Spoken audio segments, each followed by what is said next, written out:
राधे राधे दोस्तों, हरे कृष्णा। मैं हिमानी गोस्वामी स्वागत करती हूँ आपका अपने YouTube चैनल यश भक्ति वीडियोस में। जय भोलेनाथ। आप सभी का दिन शुभ और मंगलमय हो और आप सभी पर महादेव की कृपा सदा बनी रहे। आज सुनिए फाल्गुन मास महात्म्य की आगे की कथा।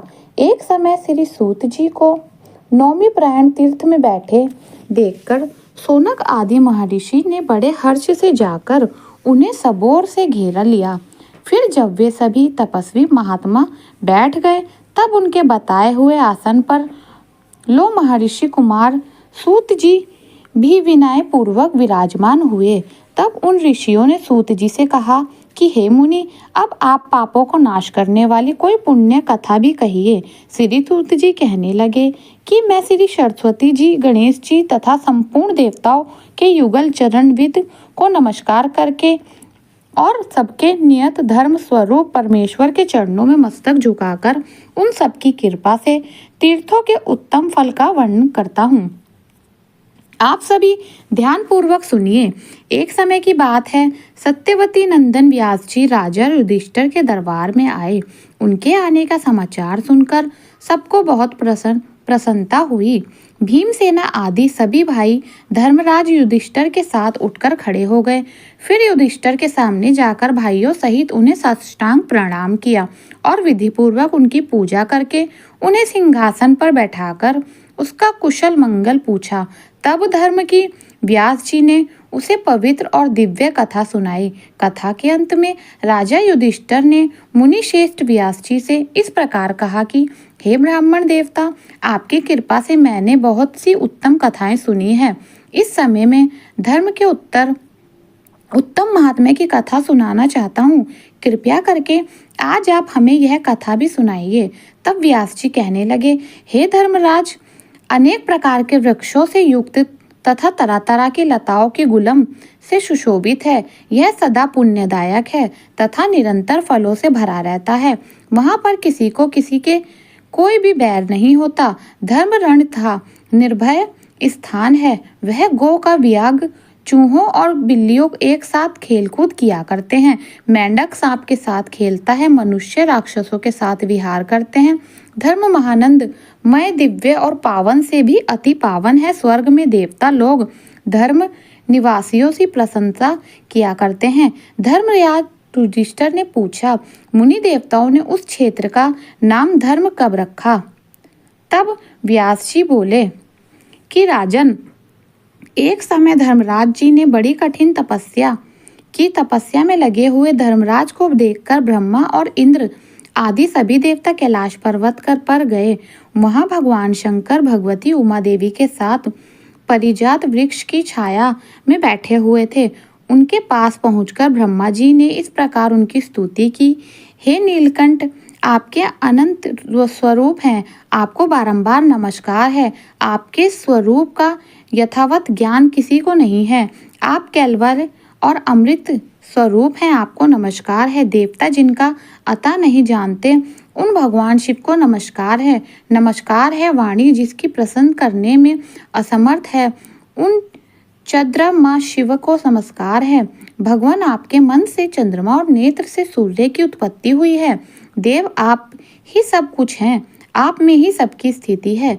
इस लोक में सभी प्रकार की स्तुति हो के द्वार स्तवन करने योग्य भी आप ही हैं। हे ईश्वर, आपके द्वारा यह संपूर्ण विश्व प्रपंच व्याप्त है। आपको बारंबार नमस्कार है। इस प्रकार महादेव की स्तुति करके श्री ब्रह्मा आदि देवता उनके आगे दंड की तरह पृथ्वी पर गिर पड़े तथा भगवान शंकर उनके कहने लगे कि देवताओं, तुम क्या चाहते हो?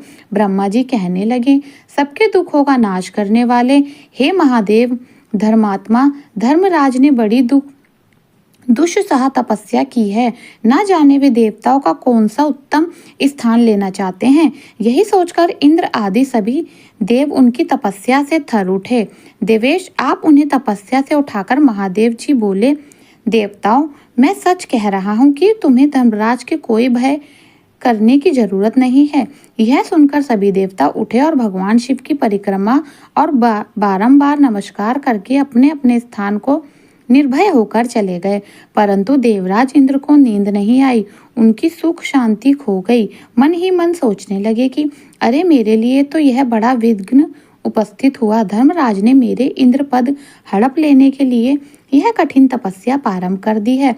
ऐसा विचार करते हुए इंद्र ने देवताओं से कहा कि देवता गणों, मैंने बहुत कलेश उठाकर जिसे प्राप्त किया है, उसी को धर्मराज क्या मुझसे छीन लेना चाहते हैं? यह सुनकर देवगुरु बृहस्पति जी बोले, फिर तो हे देवराज, इनकी तपस्या में विघ्न डालने के लिए वह उर्वशी आदि अप्सराओं को भेजा जाए। उन सभी को भगवान शिव की बात पर अनेक द्वारा दिए गए आश्वासन पर भी विश्वास नहीं हो रहा था। इसके बाद भी तरह तरह के उपाय सोचने लगे। तब देवराज इंद्र ने अप्सराओं से कहा कि तुम सब लोग शीघ्र ही धर्मरण को जाओ और जहाँ पर धर्मराज दुष्कर तपस्या में लीन है, वहां पहुंचकर उन्हें इस प्रकार लोभ हो कि जिससे वे अपनी तपस्या से भ्रष्ट हो जाएं, इनका ध्यान भंग हो जाए। इंद्र का यह वचन सुनकर वर्गनी नामक अप्सरा कहने लगी कि हे पाक शासन में देवता के कार्य की सिद्धि के लिए अपनी माया तथा रूप से बल से पूरी कोशिश करूंगी। ऐसा कहकर वर्धिनी उस स्थान पर गई जहां धर्मराज तपस्या करते थे। वह अधिक वस्त्रों और आभूषणों से विभूषित होकर अपने गले पर रोली और बेदी और नैनों में काजल लगाकर मनोहर रूप बनाकर उनके सामने गई और सबके मन को लुभाने वाला नृत्य करने लगी। उस समय धर्मराज का मन सहज शुद्ध सा उठा। अब धनी ने धर्मराज को सुबह सा बहुत देखा, पूछा कि प्रभु समस्त चराचर जगत धर्म में ही स्थित हैं, वह साक्षात धर्म रूप होकर आप यहाँ दुष्कर तपस्या कर रहे हो। यमराज जी कहने लगे कि दामिनी, मैं भगवान महेश्वर के स्वरूप का दर्शन करना चाहता हूँ, इसलिए कठिन तपस्या कर रहा हूँ।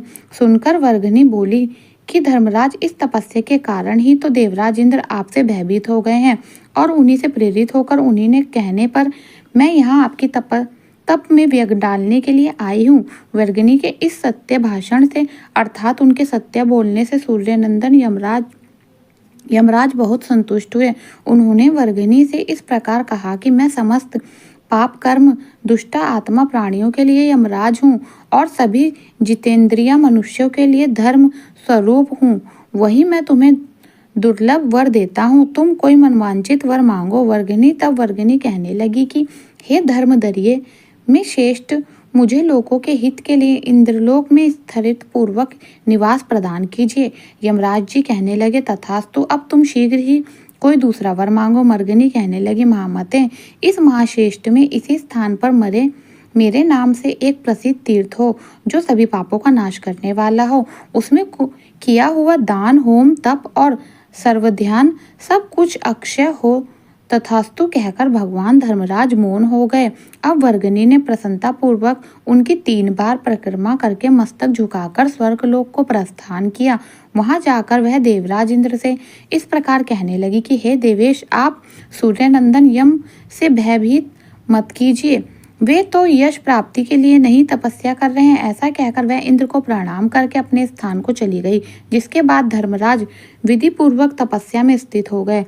उनकी घोर तपस्या देखकर देवताओं की प्रसन्नता से भगवान शंकर वृषभ पर अरुण होकर अस्त्र शस्त्र और सुंदर कवच धारण करके उस स्थान को गए जहाँ की धर्मराज तपस्या की स्थिति में थे। वहां पहुंचकर महादेव कहने लगे, हे धर्म, तुम्हारी इस तपस्या से मेरा मन बहुत संतुष्ट है, तुम कोई वर मांगो। इस प्रकार संभाषण करते हुए भगवान महेश्वर को देखकर धर्मराज अपनी समाधि से उठकर खड़े हो गए।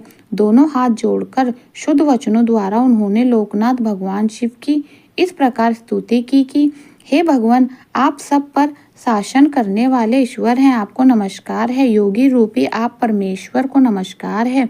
हे नीलकंठ, आपका स्वरूप तेजोमय है, आपको नमस्कार है। ध्यान करने वाले मनुष्य आपके स्वरूप का जिस प्रकार चिंतन करते हैं उसके अनुरूप ही विग्रह धारण करके आप प्रकट होते हैं, आपको नमस्कार है। आप नित्य सौम्य सुख स्वरूप और श्री हरि हैं, आपको बारंबार नमस्कार है। हे लोकपाल, आपको नमस्कार है। आप रुद्र, भीम और शांत स्वरूप हैं, आपको नमस्कार है। हे चंद्रशेखर, आपके सभी अंगों में भस्म लगा हुआ है। आपको नमस्कार है। आपके 5 मुख और 3 नेत्र हैं। आपको बारंबार नमस्कार है। सर्प आपके आभूषण हैं तथा दिशाओं को ही वस्त्र के रूप में आप धारण करते हैं। आप अर्धकशुर का विनाश करने वाले और दक्ष के पापों को हर लेने वाले, आपको नमस्कार है। अपने कामदेव को भस्म किया, आपने नमस्कार है। हे प्रभु, मेरे द्वारा की गई इस स्तुति को जो भी पाठ करे और पवित्र होकर तीनों काल इसको पढ़े अथवा सुने, वह सभी पापों से मुक्त होकर कैलाश धाम को जाए। इस प्रकार धर्मराज जी ने प्रणाम करके जब बड़ी भक्ति से भगवान शिव की स्तुति की, तब शिव जी कहने लगे, महाभाग्य, तुम्हारे मन में जो भी कोई इच्छा हो उसके अनुसार कोई भी वर मांगो। यमराज कहने लगे, हे प्रभु, अगर आप मुझे मनवांचित वर देते हैं तो इस महाक्षेत्र में आप मेरे नाम से प्रसिद्ध होकर निवास कीजिए। यह स्थान धर्मर के नाम से तीनों लोकों में प्रसिद्ध प्राप्त करे।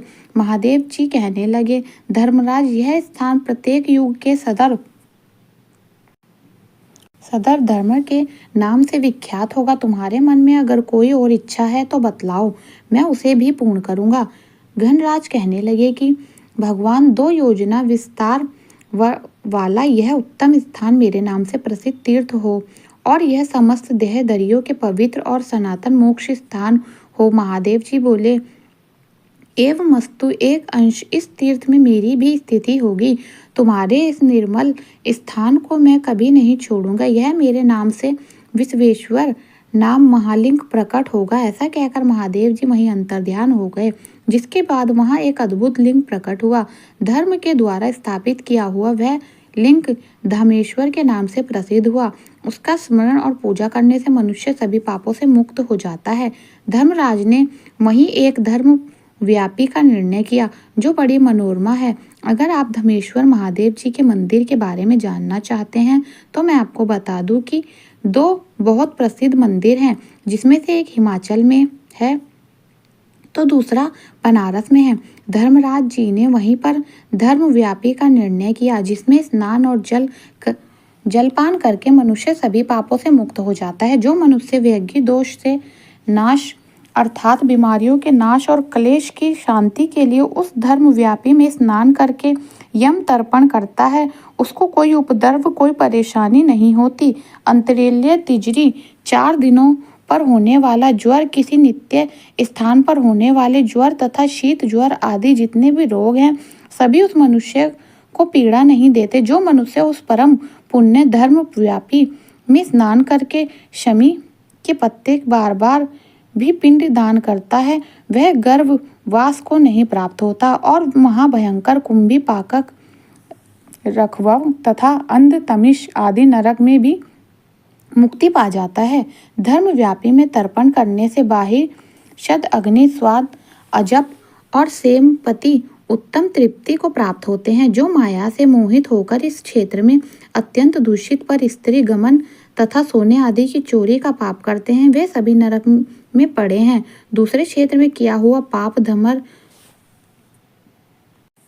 नष्ट हो जाते हैं, किंतु धमर में किया हुआ पाप वृज लेप हो जाते हैं। पुण्य पाप या जो भी कुछ भी शुभ शुभ कर्म होते हैं, वहाँ सब 100 वर्षों तक यही नित्य बढ़ते रहते हैं। मन में कामना रखने वाले के लिए यह पवित्र तीर्थ काम दायक है। योगिनी के लिए यह मुक्तदाता, सिद्धियों के लिए सदैव सिद्धिदायक बताया गया है। जय भोलेनाथ। आज के अध्याय में बस इतना ही। इससे आगे की कथा आप सभी आने वाले अध्याय में जरूर सुनिएगा। तो यह था आज का अध्याय।